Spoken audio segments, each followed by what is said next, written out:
Hello, welcome back to the 5th week, which is a little bit wild, of us playing a game, because apparently I cannot read without playing a game because I have no motivation in life and in general. But it's been working pretty well, I would say, and I'm hoping it's gonna be continuing to do so this week, even though it is approaching Magical Readathon, so I do intend on continuing to spend quite a large portion of the time that I do feel well enough to do anything on Magical Readathon preparation, but that's like a whole different shebang. But to remind you on where we left off, it is because actually starting with the new roll this time for the first time since we started this, because I didn't quite finish reading the previous roll from the last vlog. So this is what we're doing. I'm just 3 chapters in, so all my thoughts are from the previous update. But it's a romance book with a bit of a alpha male kind of twist. And the prompt is to dress in the cover colors. I kind of already did that. I might try and do it again for when I read the majority of this, maybe. Luckily, one of the Udis that we have is blue, so I could just steal Logan's and do that when it gets cold. But I just wanted to welcome you back to the vlog. I'm excited for what this week has in store for us, and yeah, that's it.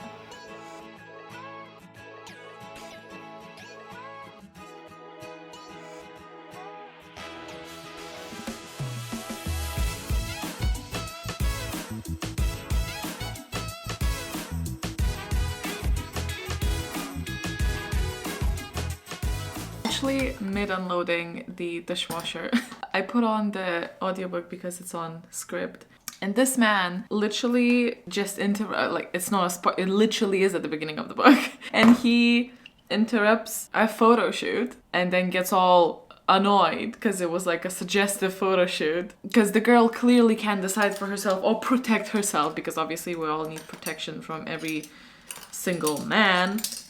Not wrong, but a man saying that is very telling. And then he said, like, if we look to the photos that are like suggestive, right? I already know what this other guy was thinking, because every red-blooded male would be thinking that. And I'm like, wow, where's the not all men gone? Even the main character is like, yeah, all men, including me. Like, this comes the protective alpha male category, I think. But also, you gotta still have some, like, limits and boundaries and standards, right? Like, anyway, let's continue. He just threatened her, and he was all like, and she believed me. Good, because I mean it. I'm like, that's not something to be proud of. This might not this might not go too good. Okay, at least the girl is angry about it, so maybe character development. I will say, if you like this book, maybe skip this bit because I will be much kinder to it, I think, than I would had been to some friends that I've spoken to about this. However, there's just as much as I can do to numb this, to make this, but I don't want anyone to feel like I'm attacking their, favorite book or the book that they love. I don't know where to start. I don't know where to start. Okay, so I guess I'll let you know where I am. I'm here, a little bit in chapter 27. I want to say halfway. Like, some stuff that this main guy says, first of all, I just can't take him seriously. I really can. This, like, quote-unquote genius IQ thing, which, by the way, IQ in general is a very silly, in my opinion, way of measuring intelligence. And it shows, I think, here. Like, because if this guy is a quote-unquote genius, then we are all past doomed. And maybe that is accurate. I don't know. I just can't take him seriously. It's just hilarious every time. Like, I feel like this man needs to take a seat, get a bit of a reality check, and also just eat a little bit of humble soup, because painful. I don't know how people around him take him seriously, because I would just burst out laughing. And that's the thing. I burst out laughing in this book, and not once in the parts where it wanted me to laugh. And I think that's not a good thing. It's so bad to me in my opinion, to my taste. The girl's POV actually was much better, which I think is why I have lasted as much as I lasted. They also have done this thing where they put in, like, not only is this a love story, right, but they also try to put in quite a lot of mystery. So the girl doesn't have some memories, and the guy keeps talking about how everyone was afraid of him even when he was 11. So sort of like Batman wannabe, because his parents got murdered and all he wanted in his life is revenge, and it's coming to fruition soon, and obviously we need to know what this revenge is. And then his whole personality is that you don't know what you're dealing with. You couldn't handle me. Only a specific type of woman can handle me, and that's not you, sweetheart. Don't come close to me because you don't know what I'm bad for you. I'm bad. I'm just a bad guy. And for all that talk as well, because he's like, oh, no one can handle me in bed as well. For all that talk, all of that to be what it was. I don't want to say because I guess it's a spoiler. Hilarious. Hilarious. Way to, you know, bark no bite. If we were meant to clutch our pearls, I have missed the memo. Despite the fact that the girl character's best friend is a legitimate princess, the most unbelievable part of this book is still the fact that she would be like attracted to this clown of a man. At one point, this guy had been strangling a woman because he was so enraged because he's so protective over this girl. So much so that he constantly threatens that if she sleeps with anyone else, she will be personally responsible for the murders that he will commit. Hot, I know. He was holding someone by the throat, but it's okay because in the text it says that, you know, he has never actually done that before without consent. So this is the first time. So that makes it okay. Now, I know that when we're reading romance novels, we're not reading to be in love with people who we would actually be in love with in real life. A lot of the appeal for romance books is to experience things that you don't necessarily want to practice, but something that is exciting. In a book where there's a man, right? I know we're not necessarily meant to love the man, but are we not meant to even a little bit like them? Because Alex is this like overinflated ego of a man walking like he thinks he's so bad. There's morally corrupt, there's morally gray, and then there's something that I found here where it just missed the mark every time. Like, again, I know when we're going into the romance, sometimes we're looking for themes that we would run away from in real life. It just missed it every single time. So anyway, I'm halfway through and that is as far as I'm gonna go. I have given this more than a fair chance, and it's not for me. We had to get some fast food yesterday with Logan, and we sat at this drive-through car park, and I put the audiobook on for him, and we had to keep pausing because we just kept laughing our asses off. And again, not at the points where it was supposed to be funny, but it actually brought me a lot of joy because it was such a fun experience. And I feel mean saying that, but I also cannot believe that this is not written by some insecure man who wants to be powerful, because everything about this was like, oh, his schlong was just so powerful and he was just so threatening to everything, and he has the power to destroy everyone's businesses and lives and so much more. Don't ever mess with him because he's so powerful. And did you know that his schlong is powerful and big and throbbing always, and almost gonna punch a hole through the pants constantly. What it does mean is that we can roll again and see what our next read is, and hopefully get a little bit more lucky with this. On to the next one, and I'm dressed not in blue, in protest of this.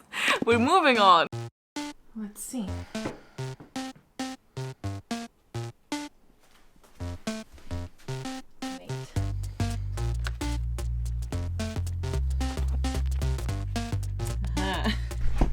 Well, the cover prompt would have really worked now, but Bunny! I know this is a dark academia book that is recommended quite often as being quite quirky and very much divisive on whether you like it or not. So I'm going in with I'm actually going in with expectations to not love it, but secretly hoping that I do, if that makes sense. So I think it is supposed to be about a girl who joins like a school or something, and then there's like a bunch of preppy girls that she kind of scoffs at, but then eventually really wants to join, and it's supposed to be quite like manipulative and cliquey. I'm imagining like Mean Girls but more fucked up. But we'll see what it is. Brush Momo every time you pick up this book. So, little fun fact, Momo loves being brushed.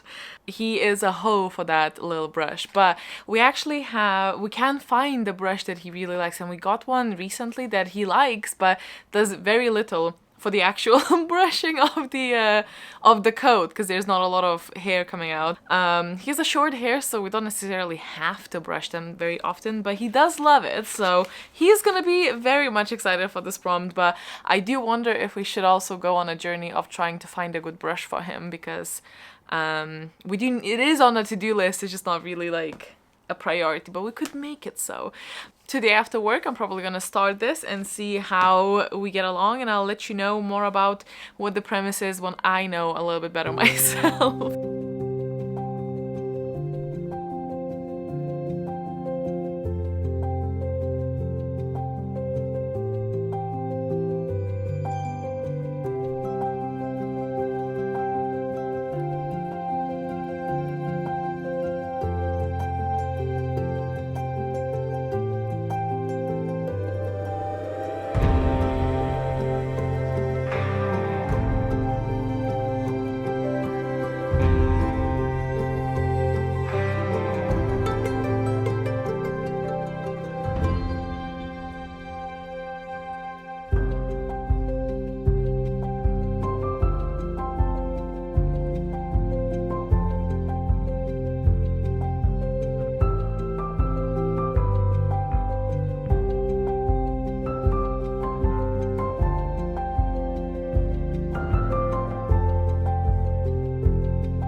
He's like, you are my best friend now.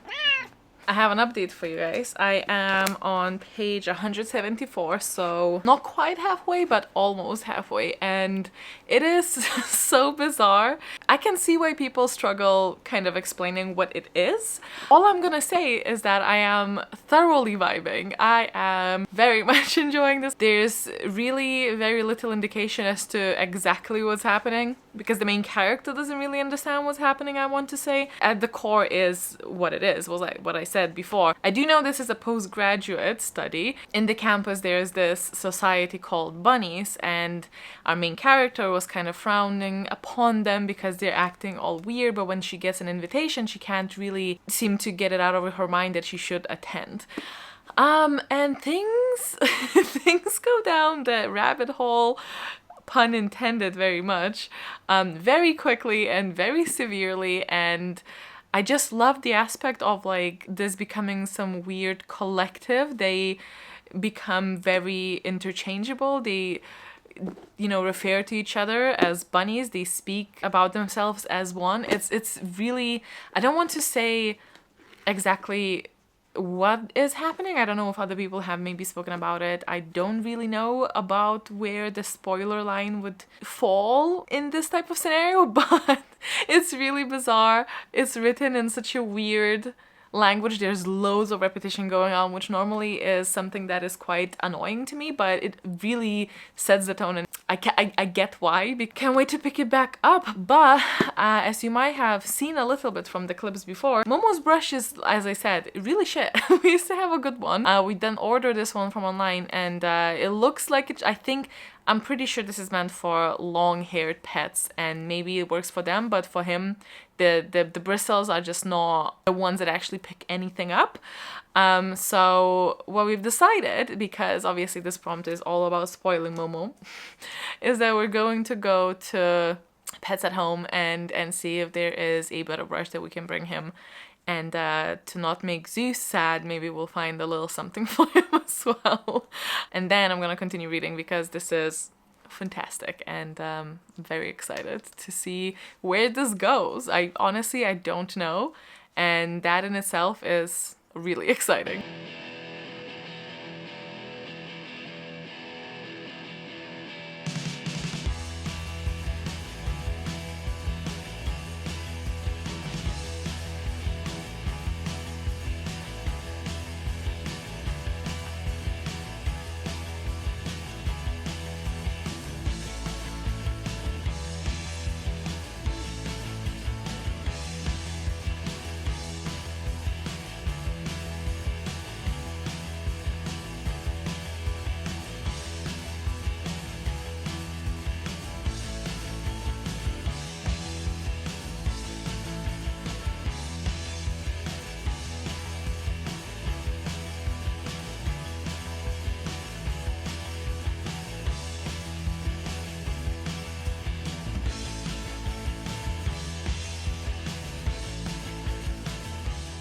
We're back, and as you saw, there were some adorable things that we saw, but we do have a little for the cats. So we have this, which has silver vine cube inside, which I kind of wanted to check if they would prefer that. We also need to start trying to get their like teeth a bit more, their little teeth. We'll see how that goes. We also have these ones that are just on your fingers, so we'll see how that goes. But we should have done that earlier. We didn't, but you know, better late than never. And this is the brush that we kind of settled on. Annoyingly, all of the brushes and or clippers, because we got new clippers as well for their nails, because the old ones are kind of fucked up at the moment. They're all for dogs, and the like literally 50% of the shop is for dogs. So I would like to be a little bit upset about that. But this is the brush. We'll see how this goes. It is for cats and dogs, so that's fine. I mean, not that it really matters. Again, most of these things are for long-haired cats, but Zeus absolutely despises being brushed, so he's happy he's not on the card. I mean, the card is purposefully for Momo, but then I also got this little ladybug because I thought it could be fun. I just don't know how well it will go around, but I guess we'll try. A bag of catnip. and yeah, that's it. Sniff. Oh, who are you holding? He wants to get it.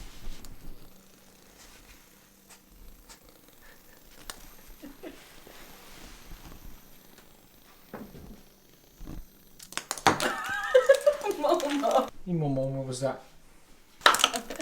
Well, do you like it? This is comfortable. Hey, what you got? This is all like activated.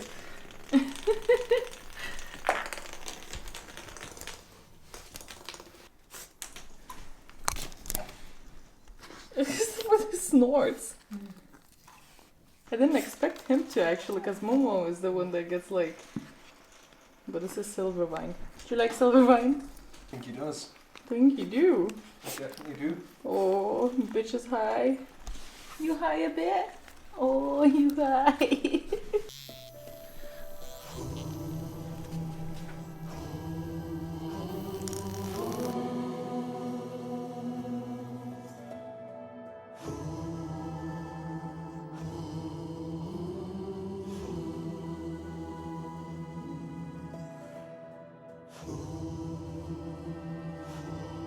I have about 50 pages left of the book. I'm still very much enjoying it. It's so bizarre. It's so unreliable and it's so interesting. I can absolutely understand why this would not be for everyone. And I actually could understand why it wouldn't be for me. However, I think it really is. It's hitting all the right things. And it's a lot of unnerving fun and clearly was in the mood for that. So I'm also gonna sit down and make a square for it. So as you saw, I was doing this one for Cersei, and I'm gonna be doing the other one for Bunny. I don't know how much you can see on the camera, not a lot, but this is the kind of like neon green. It looks yellow, and it probably will look yellow in the camera, but this is actually a kind of like a lettuce green, like very neon green. The square, I think, is gonna look more green than the actual cover. We're obviously doing as good of a job as we can from the colors that we have, and obviously limited choices, but this is the closest that I could get to this. It's not quite as neon, but I'm kind of okay with that. I didn't really have a neon color, and I did have one stronger pink, but it's not in the same type of shade, and this is the closest we could get.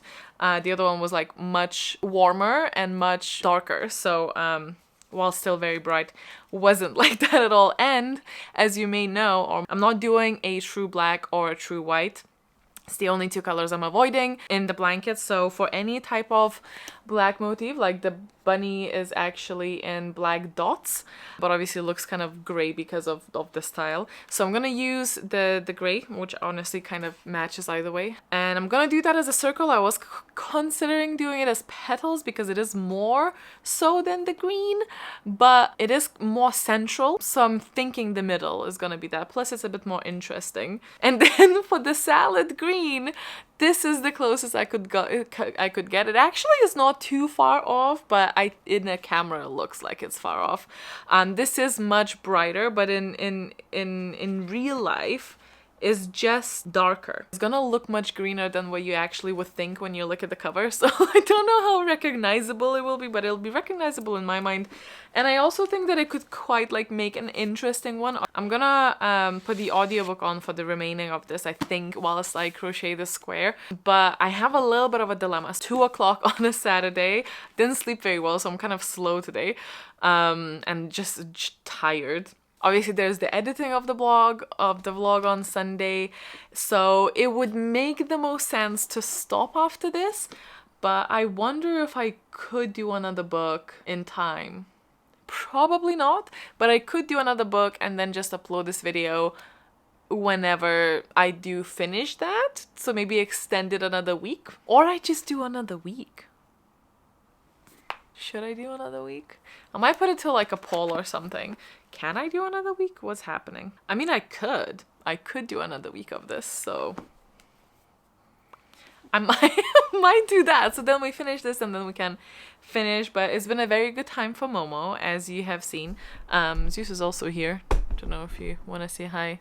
Hello. But Momo has been thriving with all of the pets that he's been receiving from this prompt. And the bug toy, I will report, has been a big success. However, unfortunately, Logan is out currently to get us some food, but at the same time to get a different bug, because this bug, it was like the best part about this bug is that it vibrates and it makes a sound, and especially if it flips over, which is often because the cats like knock it over, and then you can really hear it. So I was like, at least it's tiny, but if it gets anywhere, at least we'll hear it.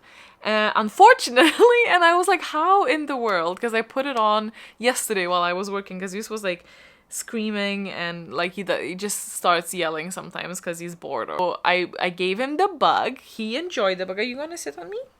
I'm gonna sit, but I was gonna crochet. Can't really see, but there you go. So I gave him the bug, right? And then he was playing with the bug and he was very happy and distracted. And I was working, so I didn't quite like pay enough attention on what's going on. And then suddenly like I hear that he's left and it's all quiet. And I was like, where is the bug?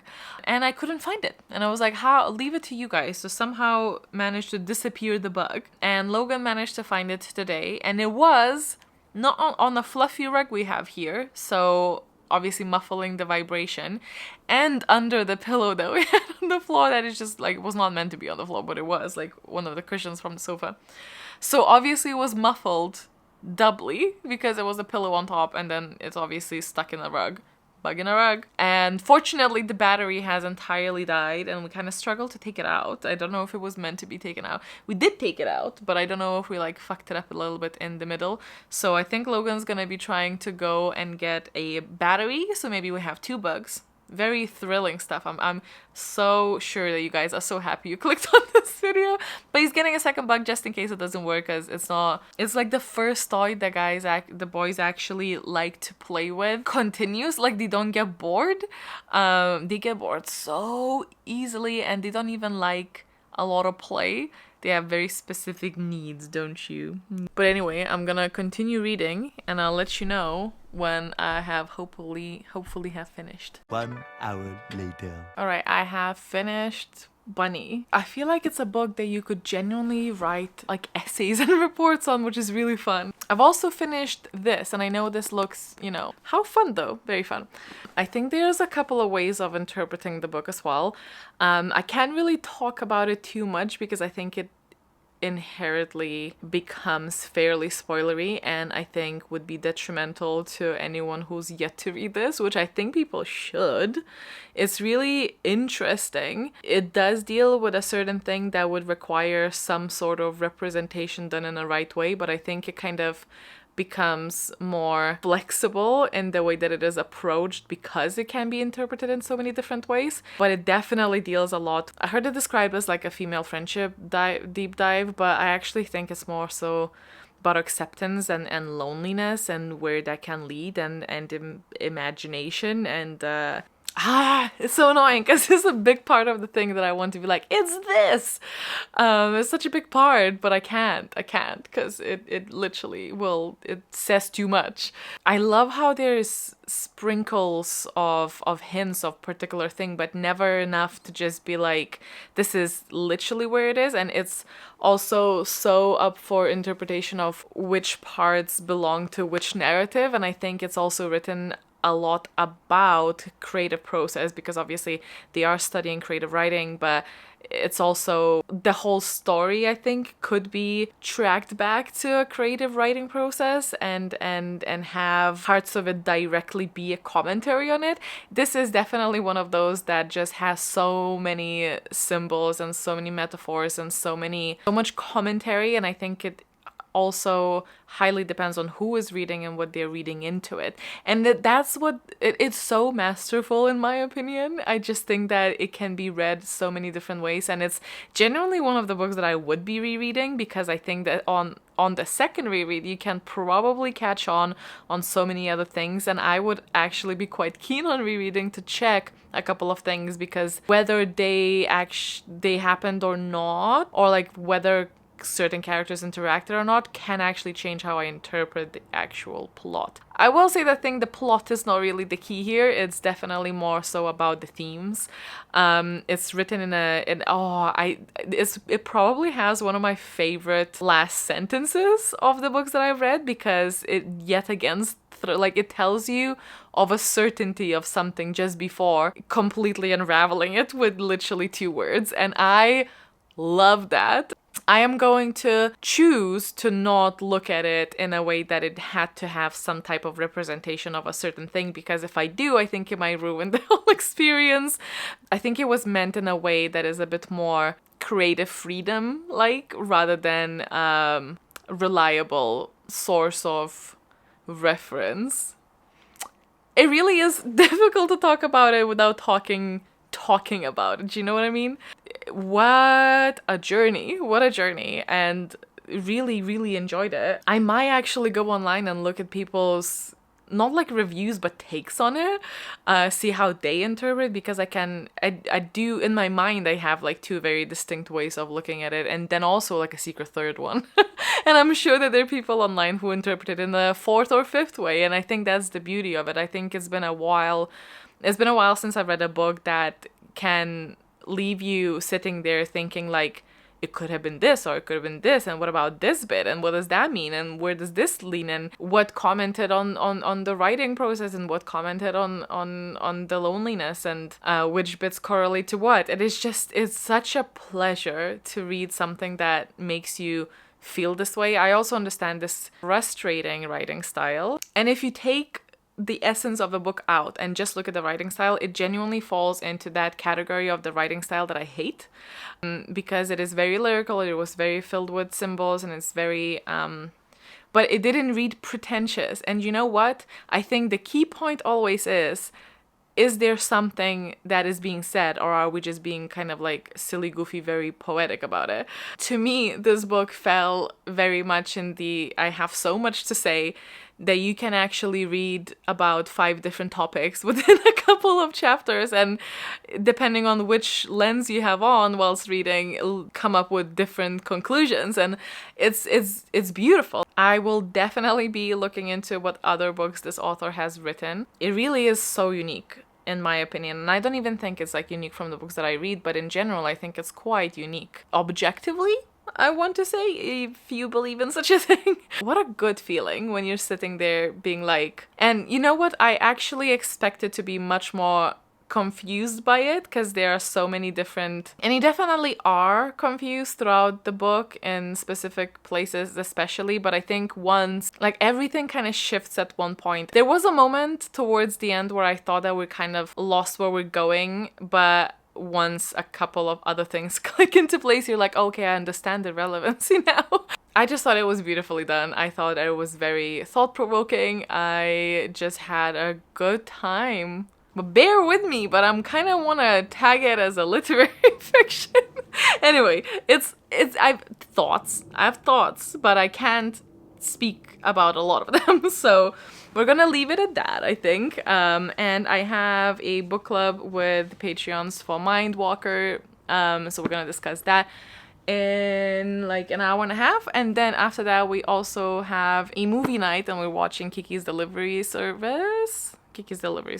I've been aware of it for a very long time, obviously, but I actually haven't seen it, so I'm quite excited about it. And Logan is away to our friends, and I feel a bit rubbish because my face pain is worse than the couple of last days, and I feel very down about it. So it's actually going to be a very nice distraction, I believe. I think I may wrap it up here, so I can do another week and start editing this tomorrow, so I actually don't have to rush too much.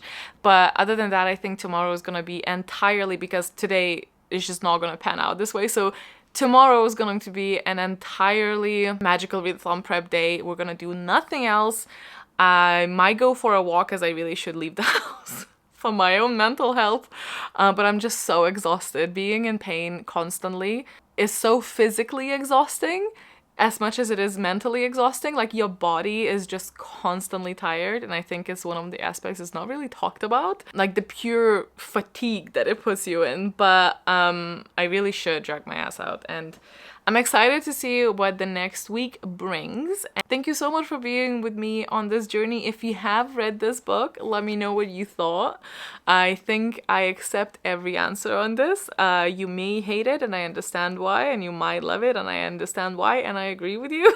I think this is gonna be a 5-star. I don't see how it wouldn't be. I just have to give a little bit of flexibility over my different type of critic mind, because the other bit just outweighs it. It just gives you so much to chew on. It's the acceptance and loneliness and the block and crafting stories, and I actually get to do the cliffhanger again because I can roll now. I can start the next vlog now.